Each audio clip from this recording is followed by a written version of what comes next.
Salut tout le monde! Bon, plusieurs personnes m'ont dit qu'ils ont essayé de faire une purée de chou-fleur, puis le résultat était pas très bon. Ça avait l'air plutôt d'une soupe au moment où ils l'ont faite dans le robot culinaire. Le problème, c'est que les gens oublient d'essorer leur chou-fleur avant. Alors moi, ce que j'utilise pour le faire, c'est des petits chamois comme ça qui sont en vente au magasin 1$.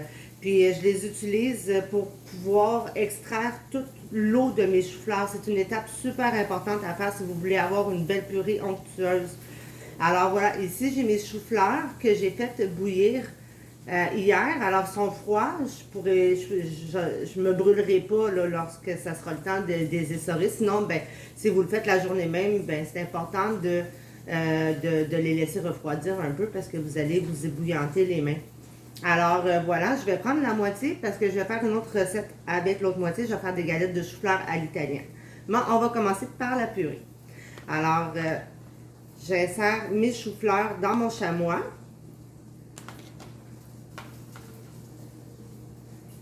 Voilà. Puis, je vais prendre mon chamois comme ça. Je vais bien fermer, faire en sorte qu'il n'y ait aucun espace. Et je vais, vous voyez toute l'eau qui coule? Bien, cette eau-là, c'est ça qui rend votre purée liquide. Voilà, on tord le chou-fleur dans le chamois jusqu'à temps qu'il n'y ait pratiquement plus d'eau. Il faut forcer un peu. Il faut sortir ses pipes. Et voilà. Alors, après cette étape-là faite, OK, on a notre chou-fleur qui est dans notre chamois. Vous voyez? Ça fait un mélange qui est vraiment sec. Vous voyez toute l'eau que j'ai extrait. Et ensuite, on va aller mettre ça ici.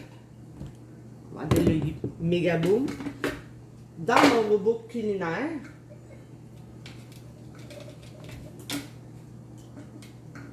Dans lequel, là, vous assaisonnez ça comme vous voulez, OK? Moi, je vous montre une recette de base. Puis ensuite, si vous avez envie d'ajouter des fines herbes et autre chose que vous aimez, ben laissez-vous aller, hein? Alors voilà, j'ai mon chou-fleur ici. J'ajoute environ un quart de tasse de crème, parce que j'en ai pas beaucoup, hein? Ça dépend toujours de la quantité. Si j'avais pris tout mon chou-fleur au complet, j'aurais mis une demi-tasse. Ce que j'avais mis à la base dans ma tasse à mesurer. Je vais ajouter du beurre. Je vais mettre la moitié. Je n'avais pas prévu de faire des galettes. Alors voilà, j'ai environ ici 3 cuillères à soupe de beurre. Je vais mettre du fromage à la crème. Ça va donner une belle consistance crémeuse. Bon, je vais tout le mettre. Puis, on y va légèrement avec le sel parce que le fromage à la crème est salé et le beurre aussi. Alors, un petit peu de sel. Je vais enlever un peu de fromage à la crème parce que comme je vous ai dit, j'avais prévu de faire la recette pour tout le chou-fleur. Voilà. Ensuite, vous n'avez qu'à fermer votre robot et pincer le piton.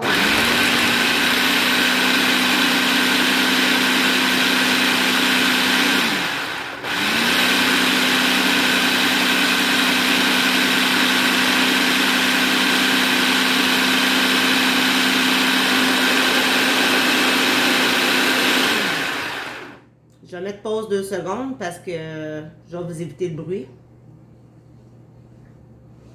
Bon, voilà, j'ai terminé